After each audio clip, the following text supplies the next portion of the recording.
श्री गणेशाय नमः. ऐकता मगरीचे वचन झाले हनुमंता समाधान. देऊन या पुत्राशी आलिंगन निज विवंचन सांगत. ग्रंथकर्ते संत एकनाथ महाराज सांगतात, मायबापांनो, संत सज्जनांनो, पवित्र भगवंताची कथा आपण श्रवण करत आहात.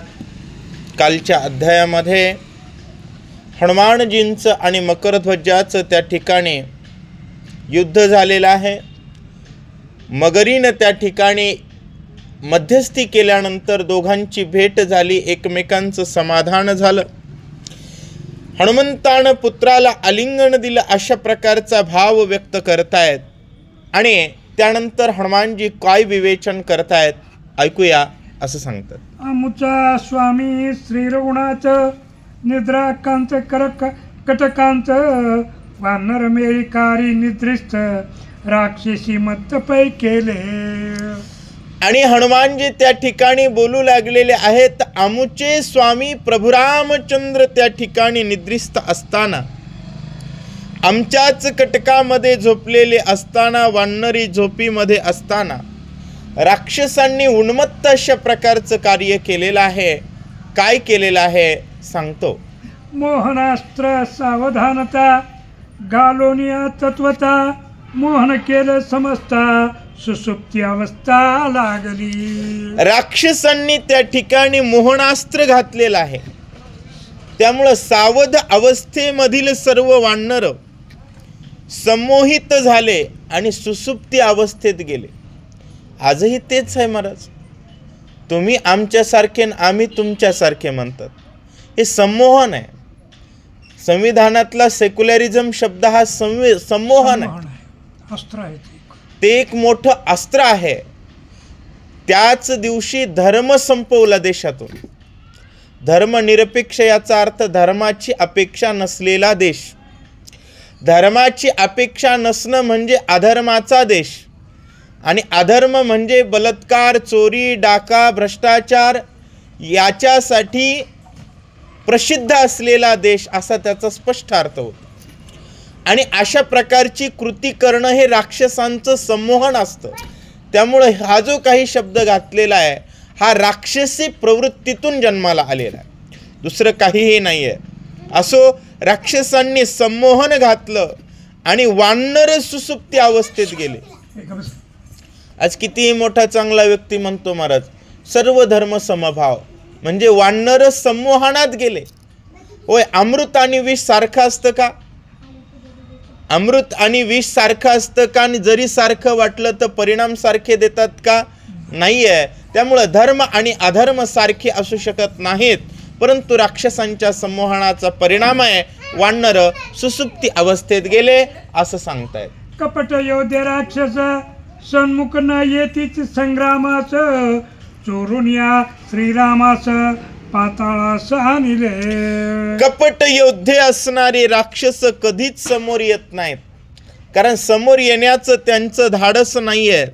मग ते काय करतात?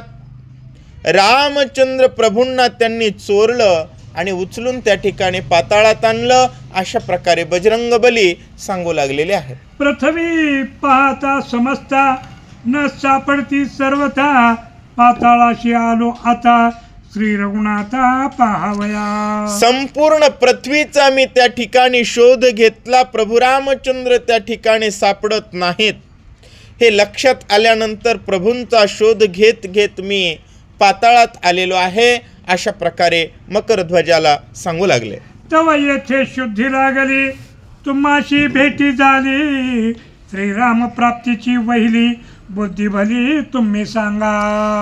आणि इथं येत असताना शुद्धी घेत असताना मला तुमची भेट झाली आणि तुम्हाला विनंती आहे, श्रीराम प्राप्तीची वहिली, रामचंद्र प्रभूंच्या प्राप्तीची भली बुद्धी.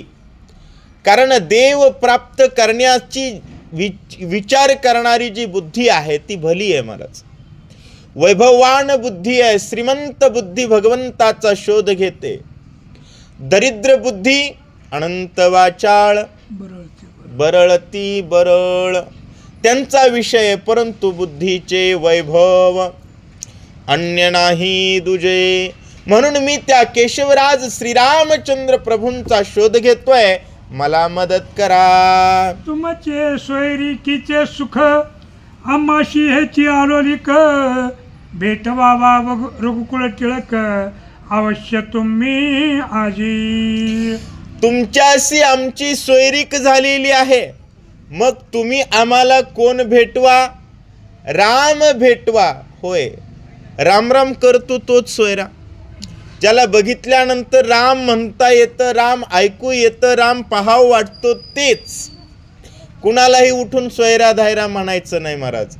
ते माझे सोयरे सज्जन सांगाती, पाय आठविती विठोबाचे. हनुमान म्हणले नाहीत बरं झालं पोरग भेटलं त्याचा लाड कौतुक, नाही महाराज. राम कार्यात जर मदत करत असशील तर तुझं मला पुत्रसुख आहे, तरच तुला मुलगा म्हणण्यात मला आनंद आहे. अशा प्रकारे हनुमानजी बोलू लागले. तुम्हा सारखे साधू संत पुत्र धर्म आचरत, ऋण त्रयापासून मुक्त पितर करीत ते ऐका. हनुमंतानं त्या ठिकाणी बोलायला सुरुवात केली, तुमच्यासारखे साधू संत. महाराज पोरगा आहे पण बाप काय म्हणू लागला? साधू संत म्हणून उपमा देऊ लागला. का? राम दाखवतो तो संत. याच्यामध्ये व्याख्येत खोल जायचं नाही. राम सांगतो, राम आठवून देतो, राम बोलतो, राम म्हणतो, राम करतो. रामाचा जो आहे तो संत. मग हनुमानजी डायरेक्ट पोराशी माझा मुलगा हे नातं जोडतायत का? नाही महाराज. तुम्ही मला राम दाखवा, तुमच्यासारखे साधू संत. स्वतःच्या लेकराला शब्द आहेत ही. आणि मग 8 घालू लागले. प्रत्येक लेकराला 3 प्रकारचे ऋण असतात, त्यापैकी पितृऋण एक आहे. तू जर मला तुझा बाप समजत असशील तर पितृऋणाच्या माध्यमातून तू त्या ठिकाणी मला राम सांग. कोणतंही ऋण सांगावं महाराज दुसऱ्यावर, पण राम विचारावा. कारण राम विचारणं, राम मिळवणं हा पुरुषार्थ आहे. आणि पुरुषार्थ साध्य करणं हे शहाण्याचं लक्षण आहे. म्हणून शहाण्याच्या खेळात हनुमानजी शहाणपणा करतायत.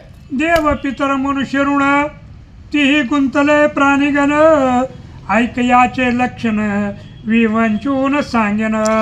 माणूस त्या ठिकाणी 3 प्रकारच्या ऋणामध्ये व्यस्त आहे. कोणकोणते? मनुष्य जन्माला आल्यानंतर 3 ऋण असतात महाराज.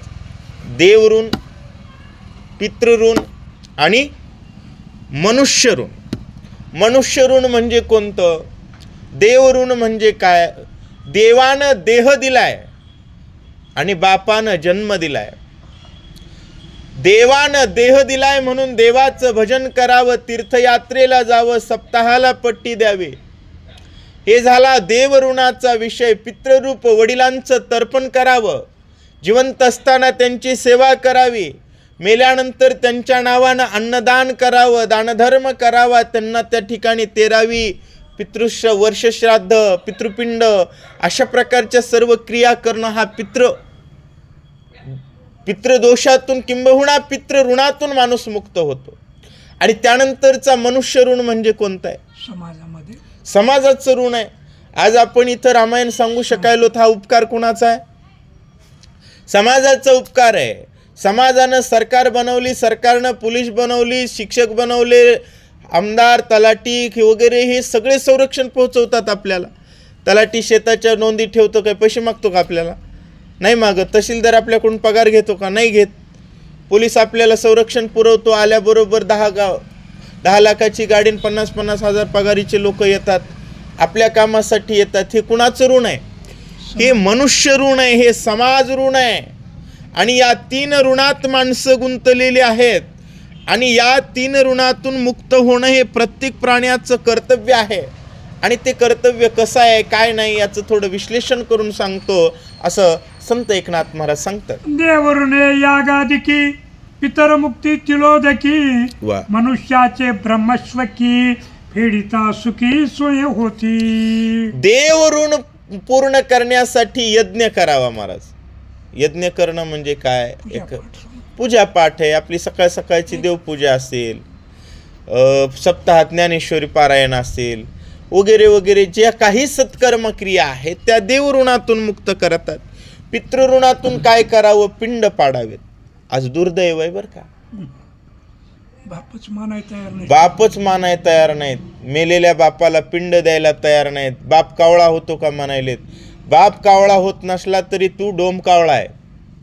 बापाची जमीन खातो आणि बापाला पिंड द्यायला मागं पुढे बघतो.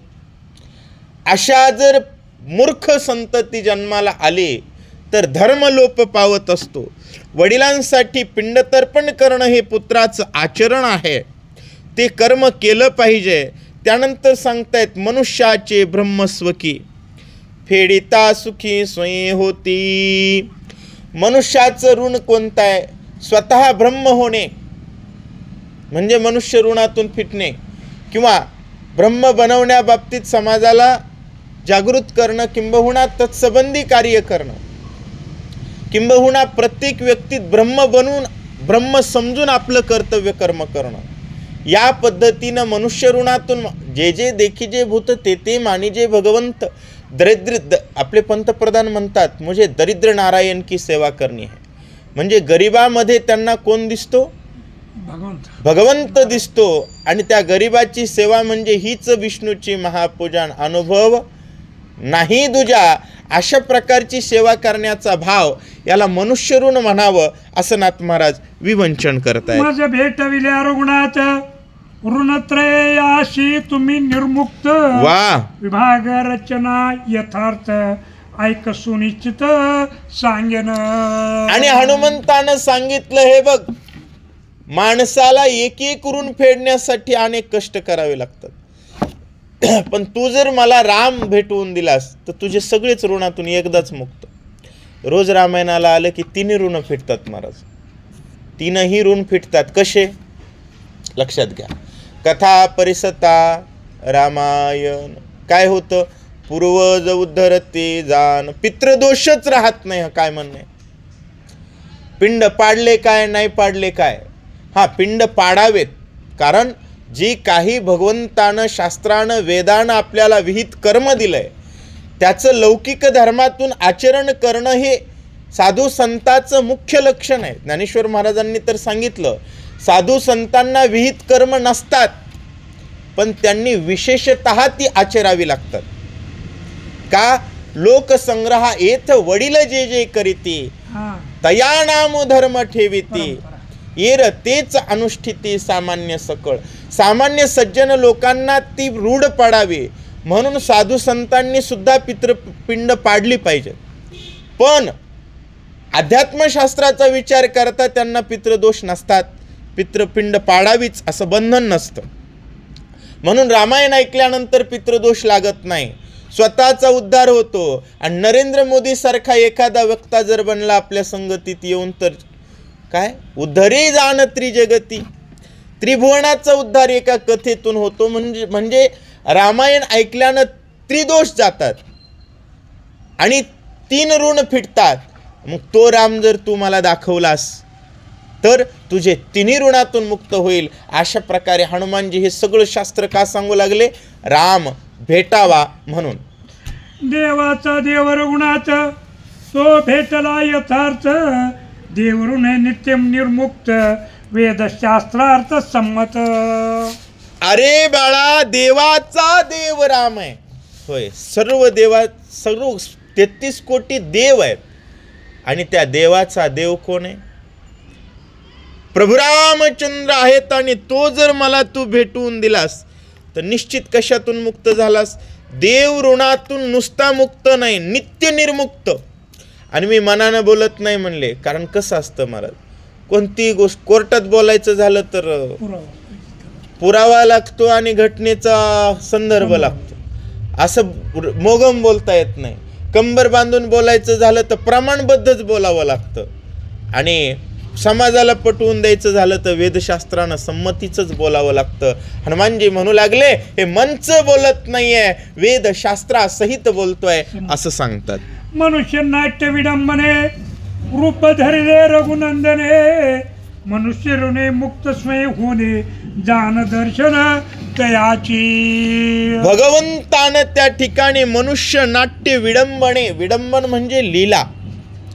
भगवंतानं त्या ठिकाणी मनुष्याचं नाट्य लीला जी काही धरलेली आहे, रूप जे काही मनुष्याचं धरलेलं आहे ते मनुष्याला सन्मार्ग दाखवण्यासाठी धरलेलं आहे.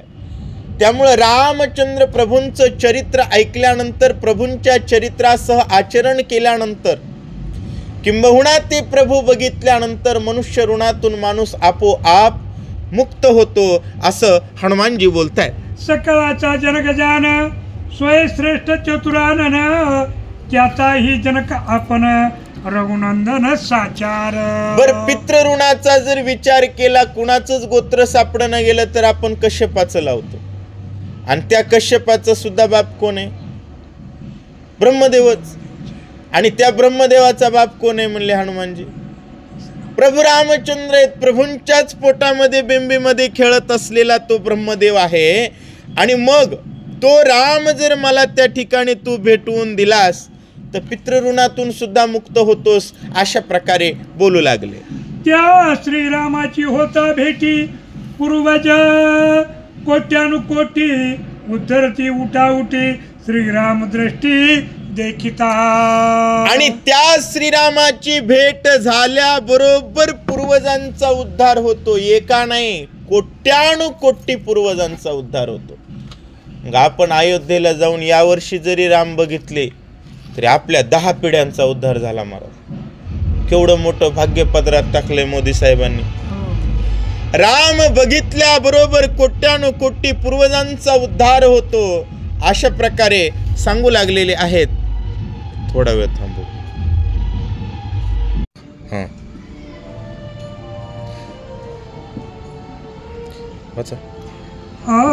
ऋणत्रय बापुडे ते किती ब्रह्मांड कोटी उद्धरती कर्माची होय शांती श्रीराम मूर्ती देखिला. नाथ महाराज सांगू लागले, हनुमानजी त्या ठिकाणी बोलतायत की बाबा ऋणत्रय ते बापुडे किती. रामचंद्र प्रभू एकदा जर नजरेनं बघितले तर 3 ऋणातून मुक्त होईल, यात नवल नाही आहे. कोट्यावधी ब्रह्मांडाचा उद्धार करण्याची सामर्थ्य त्यांच्या एका दृष्टिक्षेपामध्ये आहे. त्यांच्याकडे बघितल्यानंतर किंवा बघण्याच्या इच्छेमध्येच कर्म आणि अकर्माची शांती होते. कर्म वाईट आहे महाराज, गहनो कर्मणाम गती. कर्माची गती वाईट आहे, परंतु संपूर्ण कर्माची गती आणि अकर्माची गती संपते रामचंद्र प्रभूंची मूर्ती पाहिल्यानंतर, अशा प्रकारे हनुमानजी सांगतायत. ऐशे जाणून निश्चिती राम भेटवावा मजप्रती तेने आम्हा तुम्ही अतिप्रीती कल्पांती खंडना. अशा प्रकारे तुम्ही जाणा, कारण जोपर्यंत एखाद्या गोष्टीचं महत्त्व कळत नाही तोपर्यंत ती गोष्ट मिळाल्याचा आनंद वाटत नाही महाराज. अरे रामचंद्र प्रभू हे इतके मोठे आहेत की त्यांना बघितल्यानंतर कोट्यावधी ब्रह्मांडाचा उद्धार होतो. हे तुम्ही जाणा आणि मला राम भेटवा. आणि तुम्ही जर आम्हाला राम भेटवला तर ते आम्हा तुम्हा अति प्रीती. तुमच्या आणि आमच्या अतिशय प्रेमाचं कारण काय? होय देवा, तुमच्या आणि आमच्या प्रेमाचं कारण काय? दोघांना राम पाहिजे. या राम भेटीमध्ये अतिशय प्रेम आहे आणि ते खरं प्रेम आहे महाराज. बाप लेकाला म्हणू लागला, तू जर मला राम दाखविलास तर तू माझा आहेस, सखा आहेस. कारण नातं रामाशिवाय नाही महाराज. जसं लाडू साखरेशिवाय नाही, साखरेशिवाय लाडू गोड लागेल का? तसं रामाशिवाय नातं गोड लागत नाही. नवरा बायको जरी असतील आणि त्या दोघांच्या बोलण्यात राम नसेल तर महाराज बायको नवऱ्याचा खून करते. बरं आता चालू आहे, 3 महिने झालं तेच चालू आहे सगळे. 15 तुकडे करून नवऱ्याला बॅलर मध्ये घालाल्यात बाया. का? दोघांच्या नात्यामध्ये राम नाही. ज्याच्यामध्ये राम नाही त्याचं जगात काम नाही महाराज. म्हणून वागा, तू जर मला राम दाखवलास तर तुझं माझं प्रेम अतिशय एवढं मोठं होईल की कल्पांतीही खंडेना होईल. मुलगा आहे याचा अस्वीकार केला का? नाही केला. बरेच लोक म्हणतात माझं नाही बाबा बाबा बाबा बाबा, मला कलंक लागल बाबा बाबा बाबा. अरे कलंकाची भीती कुणाला? राम भेटत नाही त्याला. राम भेटल्यानंतर तर पिंगळा वेश्येला सुद्धा वंदन का?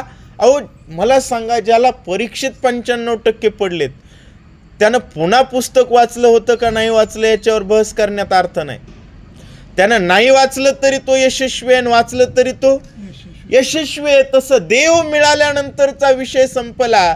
अशा प्रकारे त्या ठिकाणी तो म्हणू लागलेला आहे, तुझं आणि माझं खरं प्रेम इतकं होईल की पुन्हा ते कधीच कमी होणार नाही. अशा प्रकारे हनुमानजी बोलतायत. ऐकून या कपीचे वचन मकर ध्वज बोले संकोचून, सांगितले विवंचन धर्म जाणत होय.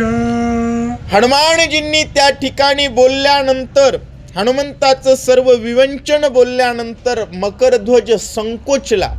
संकोचणे म्हणजे काय? धर्माबद्दल अतिशय स्पष्ट ज्ञान नसणे याला संकोच म्हणावं. द्विधा मनस्थिती. समोरच्याचं पटल्यानंतरही ते स्वीकारण्याबद्दल अंतःकरण तयार नसणे. समोरच्याचं पटल्यानंतर बरं का, समोरच्याचं योग्य कळालेलं असल्यानंतरही पूर्ण सहकार्य करण्याची भावना किंबहुना समर्पण नसणे.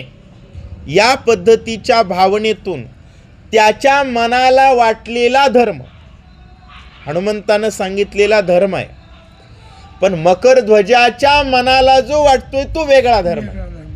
जसं भगवान श्रीकृष्ण बोलत असलेला धर्म होता, परंतु अर्जुन धर्म शिकवू लागला. पहिला अध्याय तर अर्जुनानं शिकवलाय. भगवान श्रीकृष्णानं ज्यावेळेस खरडपट्टी काढली की नाही, दुसऱ्या अध्यायात म्हणले असोचान व सोचश्चत्वम प्रज्ञावादांश भाषसे गतासुन नानुशोचन्ति पंडितः. अरे नको त्या गोष्टीचा विचार करतो तो पंडित नाही, त्याला शहाणं म्हणत जाऊ नये. ज्ञानेश्वर महाराज म्हणले डायरेक्ट, जाणता तरी म्हणविसी परी नेनिवेती न संडिसी.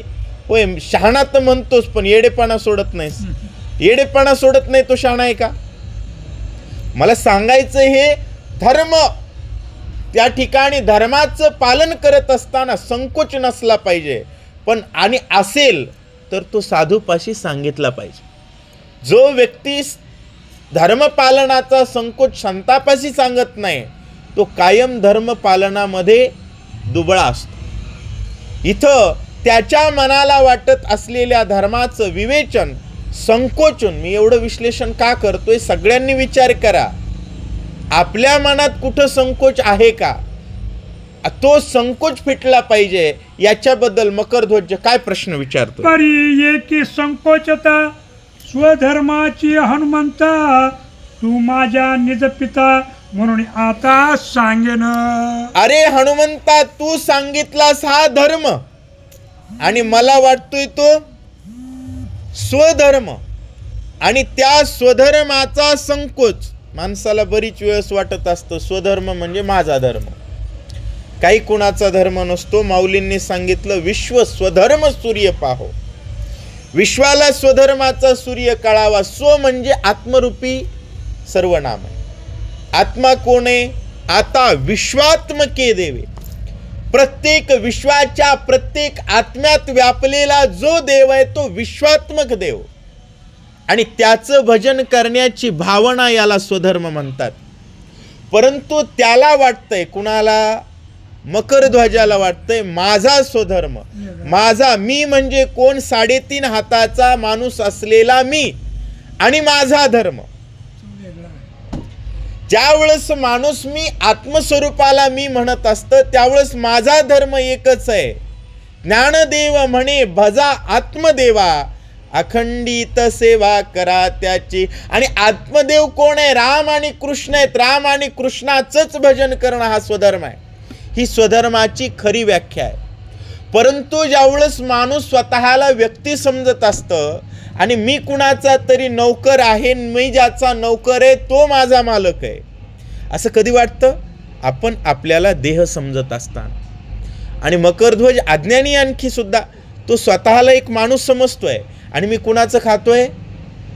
त्या मालकाचं खातोय, त्याबद्दलचा स्वधर्म आहे आणि त्या स्वधर्माचा संकोच माझ्या मनात आहे, तो मी तुम्हाला विचारतो असं बोलताय. राक्षसाचे वेतन खाऊन या जाण, देह सोशिला आपण त्याचे हनन केवी सांगू. अरे बाबा म्हणला, राक्षसाची पगार खाऊन हा देह पोसलाय, आणि ज्याची खावी पोळी त्याची वाजवावी टाळी. हे बघा, ज्याची खावी पोळी त्याची वाजवावी टाळी, हे टाळकं नसणाराची म्हण आहे. ज्याचं टाळकं व्यवस्थित आहे त्याच्या डोक्यात एकच असतं, या सृष्टीच्या कण कणावर सत्ता प्रभू रामचंद्राची आहे. मग मी सेवक कुणाचा आहे? रामचंद्राचा आहे. मला माणसाला मालक समजू नका. तुम्ही ज्याला मालक समजताय त्याला जर रामाची भक्ती करण्याची अक्कल असेल तर तो मालक, नसेल तर नाही. या पद्धतीचा धर्म कुणाला कळाला? छत्रपती शहाजी महाराजांना कळाला. भले त्यांनी निजामाच्या इथं चाकरी केली असेल, मुसलमानाच्या इथं चाकरी केली, पण स्वधर्माची स्थापना केली, स्वराज्याची स्थापना केली. का तर ते त्याला मालक समजत नव्हते, वरवर मालक समजत असल्याचं दाखवत होते. म्हणजे ह्या ओवीचं पूर्ण ज्ञान कुणाला आहे? शहाजी महाराजांना. किंवा रामाला देव मानत नाही, त्याला मी मालक समजत नाही. परंतु हनुमंताचा मुलगा मकरध्वज म्हणू लागला की मी राक्षसाची पगार खातोय. पगार राक्षसाची कशी हो? पगार म्हणजे पैसा. पैसा ही बायको कुणाची? विष्णूची. मग बायको कुणाची? विष्णूची. ती कोण आहे? लक्ष्मी आहे. मग पैसा कुणाचा? फक्त रामाचा. बाकी कुणाला मालक समजणं अज्ञान आहे. परंतु तेच अज्ञान प्रत्येकाचं जात नाही. मी इथं विश्लेषण किती जरी केलं तर ते जात नाही, पण ते जावं याच्यासाठी विश्लेषण आहे. तो त्याच अज्ञानातून प्रश्न करतो. तू माझा निज पिता म्हणून पुस्तके ताता, जेने चुके अधपाता त्या अर्थात सांगावे. बापा, तुम्ही माझा बाप आहेत म्हणले, आणि साधू संत हे मायबापच असतात. तुम्ही मला असं ज्ञान सांगा की ज्याच्यामुळं मी नरकाला जाणार नाही. आणि ज्ञान तेच असावं महाराज. ते ज्ञान पैगा बरवे, बरव ज्ञान असावं, बरव भजन असावं. देव बी कसा असावा? तो हा विठ्ठल बरवा, तो हा माधव बरवा. सगळं बरवा असलं तर बरं होतंय, नाही तर मग काही खरं नसतंय. तो म्हणू लागलेला मी अधपाताला जाणार नाही, असं ज्ञान मला सांगा. तुम्ही माझे वडील आहात, अशा पद्धतीमध्ये प्रश्न करतोय. स्वामी द्रोह न लागे अंगी, पितृवज्ञ न घडे जगी, ऐसे विचारुणी वेगी कार्या लागी प्रवर्तावे. मला स्वामीचा द्रोह घडू नये आणि वडिलांची आज्ञा मोडली हे पण पाप लागू नये, असं मला मधला मार्ग काही निघतो का तेवढा मला सांगा, अशा प्रकारे विचारताय. ऐकुनी पुत्राचे वचन संतोषला कपिनंदन, पुत्राचे स्वधर्म लक्षण स्वय आपण करिता झाला. पुत्राचं बोलणं ऐकलं, हनुमंताला आनंद वाटला आणि पुत्राचे स्वधर्म लक्षण. त्याच्या डोक्यात जो धर्म आहे, आता इथं गीता सांगायला वेळ नाही महाराज. नाहीतर हनुमंतानं चंद्रसेनेला आपल्या पार्टीत केलं का नाही? कारण तिथं गरज होती. याला इथं जय श्रीराम म्हणायला लावलं नाही. याला इथं आपल्या पार्टीतून येऊन त्या राक्षसाच्या विरोधात जायला लावलं नाही. का? चकली मारून चुटकून जायचंय, रामाकडे जायचंय, राम मिळवणं हे परम भाग्य आहे. लेकराला उपदेश करायचा टाळलाय. रामायण ऐकणाऱ्या सगळ्यांनी लक्षात घ्या, स्वधर्माचं विवेचन नाथ महाराजांनी आपल्याला केलं, परंतु हनुमंतानं त्याला वाटतंय तसं. तुला वाटतंय ना इथला मालक मालक आहे, ठीक आहे, कारण तिथं प्रवचन द्यायला वेळ नाहीये. हनुमानजी फक्त तो त्याच्या कार्यावर कटिबद्ध आहे याचा आनंद आहे. हनुमानजी कशी संधी साधतायत ऐका. श्रीराम आहे तेथे ऐसे कळले निश्चिते, आता काय पुसो याते बापुडे अनाथा कागोऊ. हनुमंताने विचार केला, म्हणले ही ह्याचा धर्म समजायले काय, राक्षसाचं घर राखणं. हा बापुडा, याला का राम समजला नाही, त्याला बापुड म्हणावं. कुणाला बापुड म्हणावं? गरीब कुणाला म्हणावं? दुरितांचे तिमिरे जाऊ. ज्याला राम भजन कळत नाही, अहो एवढा राम ब्रह्मांडाचा बाप आहे हे सांगितल्यानंतर हे म्हणाले काय, मी राक्षसाचं घर राखतोय. हनुमानजी म्हणले राम मध्ये कळालंय ना, याच्यापाशी कशाला वेळ घालायचा. आपल्याला जायचं कळतंय ना, मग आता जाणं गरजेचं आहे. याला म्हणावं आपुली आपण करा सोडवण संसार बंधन. हा मुलगा आहे संसाराचं बंधन आहे, त्याला ज्ञान सांगत बसले नाहीत. हनुमानजी म्हणतायत राम मिळवणं महत्वाचं आहे, काय करतात ऐकूया. ऐसे विचारून कपिंद्र वेगे समरला श्रीरामचंद्र, वा, बुद्धी स्फुरली सत्वर झाला अगोचर हनुमंत. अशा प्रकारचा विचार केला हनुमंतानं आणि त्या ठिकाणी मोठ्यानं काय केलं महाराज, प्रभु रामचंद्र भगवान की जय अशा प्रकारची गर्जना केली. आणि बुद्धी महाराज गर्जना केली की लगेच बुद्धी येते, कारण बुद्धीचे दाता प्रभु रामचंद्र आहेत. बारीक रूप धरलं दिसत नाही असं. आणि हनुमान काय करतात, अदृश्य होऊन हनुमंत गेला देवालयात, शक्ती देखील अद्भुत सुपूजित दिव्य उपचारे. हनुमानजी अदृश्य झाले आणि देवालयात गेले. महाराज हनुमंतापासून काही शिकावं. आम्ही कुठं बी सांगत बसतो आपण, किती बी कुणाला बी. पोटचं पोरगा असून त्याला ब्रह्मज्ञानाचा उपदेश नाही केला. चटकून अरे म्हणले राम मध्ये आपण साधायचं आहे. त्या ठिकाणी बारीक रूप घेतलं आणि लेकराला वाटू लागलं ना धर्म आहे, तुझा धर्म पाळला. कारण तुझ्या देखत गेलो का नाही गेलो, त्यामुळं बारीक रूप धरलं. हनुमानजी देवालयामध्ये गेले आणि हनुमानजी काय करतायत ऐका. कर जोडून कपिनंदन आदरिले शक्ती स्तवण, तुवा कृपा पूर्ण करून शुद्धी आपण सांगितली. आणि त्या ठिकाणी हात जोडून माता देवीला शक्तीला वंदन केलं महाराज, कारण तूच शुद्धी सांगितलीस तिथं घुबडाच्या ह्याच्यातून समाधान. हा संवादातून तूच त्या ठिकाणी भगवंताची शुद्धी सांगितलीस, तुला वंदन असो. अशा प्रकारे त्या ठिकाणी हनुमानजी बोलतायत. यक्षिणी वटातळी जाण गिदद्वारा आपण, सुरसवाचा बोलून कपिनंदन प्रभो दिला. यक्षिणी वटा तळाच्या ठिकाणी गिधाचं निमित्त केलं, गिधाडाचं निमित्त केलं, पण पत्ता कुणाचं सांगितला, रामाचं सांगितला. मला प्रबोध केला.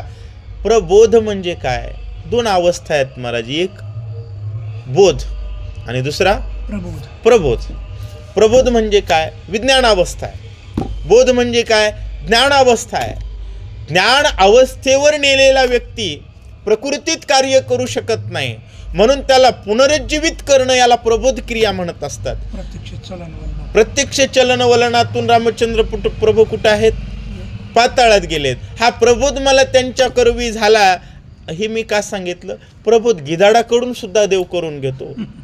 देव मिळाला, ज्याच्याकडून मिळाला त्याला गुरु म्हणा, संकोच करू नका. अशा प्रकारे पावा वया रघुनंदन सांगितले विवंचन, वंदुनिया ते वचन केले आगमन तुझ पाशी. केले आगमन तुझ पाशी. त्या ठिकाणी तेवढं सगळं कळाल्यानंतर रामचंद्र प्रभू मिळण्यासाठी मी इतका वेळ हे सगळं बोललो आणि तुझं वचन त्या ठिकाणी वंदन केलेलं आहे असं हनुमानजी देवीला बोलतात. प्रसन्न होऊन तत्वता भेटवावे रघुनाथा, म्हणून चरणावरी माता ठेविता तत्वता हनुमंत. आणि आई मला प्रसन्न हो, आणि प्रसन्न होऊन एवढाच उपकार कर. मला जन्माला आलं की कुणालाही हात जोडावे, कुणाच्याही पाया पडावून विचारावं, काही मी उद्धार पावेन, काय कृपा करील नारायण. माझा उद्धार होईल का हो महाराज, मला देव भेटेल का हो महाराज, मला पंढरपूर घडल का हो महाराज, माणसानं 24 तास विचारावं. हनुमान गिधाडाच्या बी पाया पडले, पोराच्या बी पाया पडले, इथं देवीच्याही पाया पडतात. आणि का? ज्याला देव पाहिजे तो कुणाच्याही पाया पडायला तयार आहे, आणि ज्याला देव नाही पाहिजे तो म्हणतो मै बडा. अशा प्रकारचा प्रकार होत असतो. हनुमानजी त्या ठिकाणी साष्टांग लोटांगण घालून विनंती करतात. ऐकून या कपिस्तवना अंबा संतोषली जाना वा. सांडोनिया निज आसना कपिनंदना ठाव दिदला.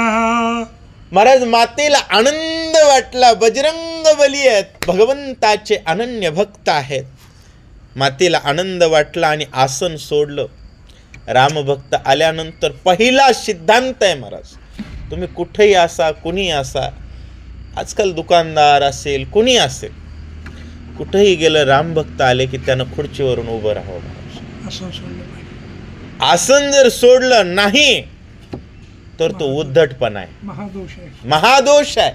तुम्ही कलेक्टर जरी असाल आणि तुम्हाला भेटायला जर रामभक्त आले तर 4 बोट उभं राहा,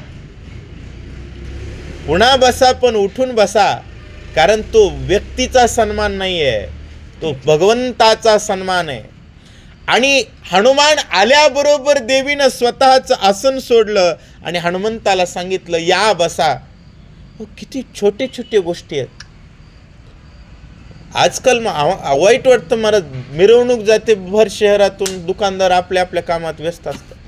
अरे खुर्ची सोडा, बाहेर या, हात जोडा, राम भक्ताला वंदन करा. राम भक्तासाठी स्वतःची जागा सोडा. तुम्ही कोणत्याही पदावर असा खुर्ची सोडायला शिका तर खुर्ची टिकेल, नाहीतर सगळंच बुडापासून गायब होत असतं. मातेनं वंदन करून जागा सोडलेली. त्याशी न देता अभ्युस्थान क्षणे उठविल दैवतपण. वा. सुरासुरा नागवे जाण याशी कोण बोलावे. बर याला जर जागा नाही दिली, दैवतपण. देवीची पूजा का होते? देवी आहे म्हणून. देवी कुण नेमली? कुण नेमली? प्रभू रामचंद्रांनी सर्व देवता नेमल्यात. 33 कोटी देवांना कुण नेमलंय? आणि सर्व देवतांमध्ये दैवगुण कुणामुळे आहे? प्रभू रामचंद्रामुळे. मुख्यमंत्र्याच्या पोरासोबत जर उद्धटपणा केला तर मंत्र्याची खुर्ची, झोपताना मंत्री असतो, सकाळी उठताना माजी मंत्री असतो महाराज, त्याला काही विचारलं जात नाही. तशा प्रकारे ती देवी म्हणू लागली, क्षणात दैवतपण माझं उठवेल. म्हणून राम भक्ता पुढं खुर्ची सोडावी, नाही तर खुर्ची सहित आपण गायब होत असतो. सुरासुरा नागवे जाण. हा सुराला बी ऐकत नाही ना असुराला बी ऐकत नाही, कुणालाच ऐकत नाही. मला उचलून आता बाजूला टाकू शकतो. मग आपल्या आपण सरकल्याला बरं. होय, हे बघा, राम भक्ताचा जगात सन्मान झाला पाहिजे. कसा? मजबुरीनं करा की मजबूतीनं करा, सन्मान करावाच लागेल. मजबूतीनं केला तर कल्याण होईल, मजबुरीनं केला तर मग तो ना इलाज को क्या इलाज करावंच लागणार आहे. मोदी साहेबांच्या राज्यामध्ये महाराजाच्या कुणी नादी लागलं तर म्हणजे मजबुरीनं का होईना पण बऱ्याच जणांना जय श्रीराम म्हणावं लागतं. आता किती कमांडो असतील मोदी साहेबांच्या त्या दिवशी प्राणप्रतिष्ठेच्या दिवशी सगळे धोत्र घालून होते. का होते? मजबुरीनं होते. आणि इथंच प्रत्येकाला सवय झाली जय श्रीराम, कपाळाला गंध, आपला धर्म याचा आनंद, ते मजबूतीनं झालं. धर्माचं आचरण मजबूतीनं केलं पाहिजे. देवी म्हणू लागली माय कसं कासन आपण उठणं भाग आहे, बसा महाराज. खुर्ची दिली. श्रीरामाचा निज भक्त स्वामी कार्य त्वरित आला असे हनुमंत याचा कार्यार्थ साधावा. रामचंद्र प्रभूंचा निजभक्त आहे, स्वामी कार्यासाठी त्वरित आलेला आहे. मग याचं कार्य करू लागणं आपलं कर्तव्य आहे. अशा प्रकारे देवी बोलते. सकळ वीर राक्षस गण क्षणे निर्धारित जाण वा. मारून या ऐरावण रघुनंदन नेईल. सर्व राक्षसांना हा मारल्याशिवाय राहणार नाही आणि क्षणार्धात निर्दळन करील. अहिरावणाला मारील आणि रामचंद्र प्रभूंना घेऊन जाईल अशा प्रकारचा बजरंग बली. एवढा होईल गजर म्हणून या तो कपिंद्र पूजिती झाली खेचर अति सत्वर जगदंबा. एवढा गजर होणार आहे म्हणली आणि म्हणून हनुमंताची पूजा करू लागली महाराज. अतिशय सुंदर माता जगदंबा राम भक्ताची पूजा करतायत. धर्म मर्यादा ह्याची देख घरा आलिया हर्षे सेवक पूजावे जे आवश्यक तेही देख साधले. आणि धर्माची मर्यादा आहे. राम भक्त जर घरी आले, रामायण सांगतं महाराज, घरा आलिया श्रीराम भक्त पूजा न करिता जाऊ देत, त्याच्या सकळ कर्माचा घात अद्धपात तो भोगे. केलेलं सगळं पुण्यकर्म तर जातं पण माणूस नरकाला जातो राम भक्ताची पूजा जर नाही केली तर. ही धर्म मर्यादा आहे पसायदानानुसार. आणि ग्रंथोपजीवी आहे, विशेष लोकी. या लोकात विशेष कोण आहे? जे ग्रंथोपजीवी आहेत, ग्रंथ संगतीमध्ये आहेत. ही धर्म मर्यादा आहे. हरीचे सेवक आले की त्यांची पूजा करणं गरजेचं आहे. नाही म्हणली आपल्या खुर्चीसाठी बी पूजा करणं गरजेचं आहे आणि धर्मपालनासाठी सुद्धा पूजा करणं गरजेचं आहे. हनुमंताची पूजा करू लागली. ऐशे विचारुणी चित्ती गेली जगदंबा परती, जाणून या मनोवृत्ती बैसे मारुती आसनी. आणि माता जगदंबा अदृश्य होऊन तिथून निघून गेल्या आणि देवीनं जागा सोडलेल्या जागेवर कोण बसलं? बजरंगबली बसले आणि पूजा करण्याची भावना आहे असं सांगतायत. मध्यरात्रीची वेळ झाला पूर्ण असुरा काळ, पूजोपचारे सकळ घेऊन तात्काळ भीतरी आले. आणि मध्यरात्रीची वेळ आहे महाराज. राक्षसांचा टायमिंगच त्याला टायमिंगच नाही, ते किती वाजता आरडतात. मध्यरात्रीची वेळ झाली, असुर काळ झाला आणि पूजा उपचार सर्व देवीची पूजेचा उपचार आणला आणि गर्भगृहामध्ये आलेले आहेत. मग यथोक्त बरवी पूजा समर्पिली अति ओजा, नैवेद्य नाना परिचा खाजा राक्षस राजा आणि. मग बरवी पूजा केली महाराज, समर्पण करू लागले, नाना प्रकारचा नैवेद्य देऊ लागलेले आहेत आणि राक्षस राजा पूजा करतायत. आश्चर्य झाले वाडे कोडे, हात दावीत मुखाकडे, तो पसरली जाभाडे अन्नने वाडे खाय बया. आणि आश्चर्य महाराज म्हणू लागले, काय हे निवड ठुला की असं तोंडात टाकू लागला. देवी म्हणले भुकजल्या, देवी तोंडाने हातानंच तोंडात टाकायला लागली. याचा आनंद राक्षसांना होऊ लागला. अहिरावण म्हणे नवल आंबा परिचते मुख कमळ, ताटे रिचवा सकळ प्रसन्न काळ आजीचा. अहिरावण म्हणला अरे आनंदी आनंद आहे, आंबा प्रसन्न झाली, आंबा तोंड पसरते, सगळी ताट तिच्या तोंडात टाका अशा प्रकारे बोलू लागले. आपले मुख बोने घेत असे देख, शीघ्राना अन्न चोख पात्रे असंख्य राहिली. अरे आईनं मुख पसरलेलं आहे त्या ठिकाणी, सगळे अन्न आणा, चोख चांगली चांगली अन्न आणा आणि देवीच्या मुखात घाला. पूजा करू आतीवरी मुख कधीच न पसरी, आजी दिसे नवरपरी कामेश्वरी प्रसन्न हे. अरे म्हणले कामेश्वरी आज आम्हाला प्रसन्न झालेली आहे. आजपर्यंत आपण पूजा केली, कधीच तिनं त्या ठिकाणी तोंड पसरलं नाही, पण आज तोंड पसरलंय अशा प्रकारे बोलतोय. माडे फुगी पुरी चौकट मैदाची तेलवरी, साखरे घोळल्या घारी भात खिरी अति गोड. अरे वडे आणा, मांडे आणा, फुगी आणा, पुरे आणा, चोखट मैद्याची पुरी महाराज तेलावर तळलेली, मध्ये साखर घातलेले, भात खीर चांगलं चांगलं आणा असं सांगतात. साखर मांडे, कोरवडे, आंबा वडे, चिंच वडे, दही वडे, दूध मांडे, वाडे कोडे चिरधारी. साखरेचे मांडे आणा, कोरवडे आणा, आंबे वडे, चिंच वडे. आता आपल्या तोंडाला पाणी सुटून काय फायदा. दही वडे, दूध मांडे. पण एक गोष्ट आहे, ही राक्षस देवीची पूजा करायलेत तरी सुद्धा देवीला लागतं तेच द्यायलेत. आणि आमचे येडे देवीला बकरं नेतात. कुठं तरी आकलं सोबत फारकत झाली आणि दुर्बुद्धी आली महाराज. अरे ती माता जगदंबा आहे, ती माणसाची आई आहे आणि बकऱ्याची कोण आहे? आईच आहे ना, संपूर्ण सृष्टीची माता आहे. आईची विटंबना करून काही पण नेऊ नका. आईच्या पुढं पुरणपोळीचाच नैवेद्य असतो.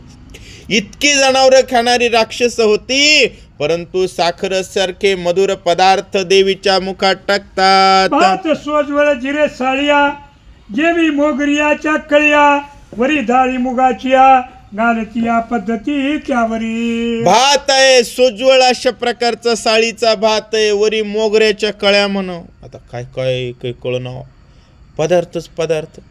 आपल्याला आता खायलाच काय मिळतंय महाराज? लोक म्हणतात खायला कुणालाच काही कमी नाही. काय खायला?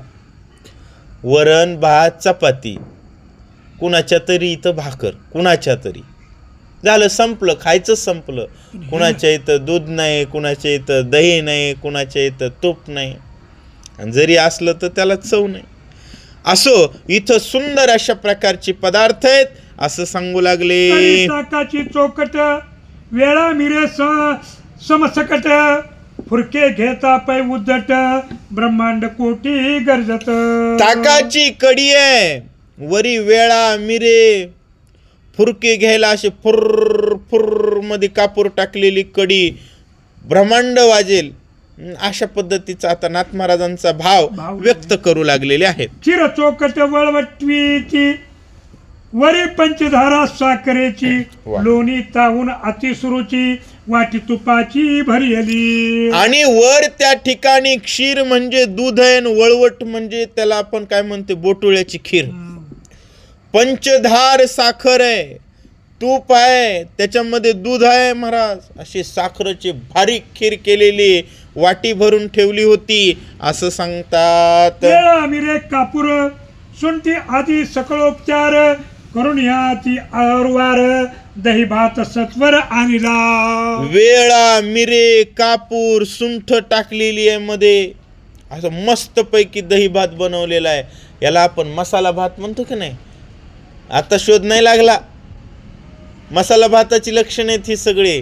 शेवटी दही भात खावा, आणि शेवटी दही भात आहे महाराज. वारकरी कुठेही जाऊ द्या, त्याचं जेवण थाटाचंच असतं. बजरंगबली राक्षसाच्या गावात गेल ते पण खायला कसलं आहे का? जय श्रीराम म्हणलं की खायला नंबर एकच आहे. फक्त एवढं कळलं पाहिजे. ऐशी ताटियाची हरी, मुखी घालिता कोटीवरी, तृप्त नव्हेती खेचरी, विचार करी निज चित्ते. अशा ताटांच्या हरीचे हरी आहेत आणि त्या मुखात घालत असताना तृप्त नव्हे ती खेचरी. राशन संपत आलं महाराज, चिंता करू लागले. देवी खायली याचा आनंद वाटू लागला. कवर लोकांनी देवा निवद खावा वाटतो, पण नैवेद्यच दाखवतात वाटीत. देवानं जर खायला सुरू केलं तर दुसऱ्या दिवशी पळून जातील. लोकांना देव नैवेद्य खात नाही म्हणून दाखवतात. हा भाव झाला. देवाला द्यावा हा भाव भक्ताचा आहे. त्याचं समर्पण, त्याचं प्रदर्शन, त्याचं स्वागत.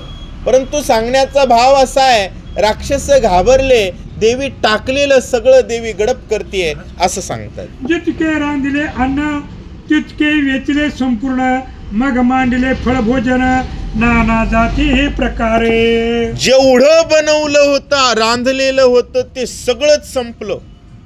आणि सगळं जेवण संपल्यानंतर फळहार त्या ठिकाणी आणलेला आहे अशा प्रकारे सांगतात. तेही सरले पै देख, मग आणले अनिक, पुढे ठेविता एकाएक, गटका देख पै केला. आणि ते फळभोजनही त्या ठिकाणी संपलं महाराज.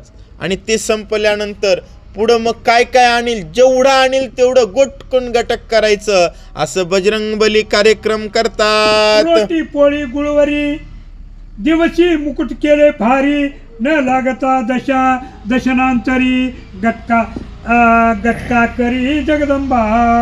रोट्या महाराज बनविल्या, भाकरी, पोळ्या, कापण्या, दसम्या, नाना गुळवरी. गुळ टाकून पोळ्या बनवणं म्हणजे ते दसम्याच आले की.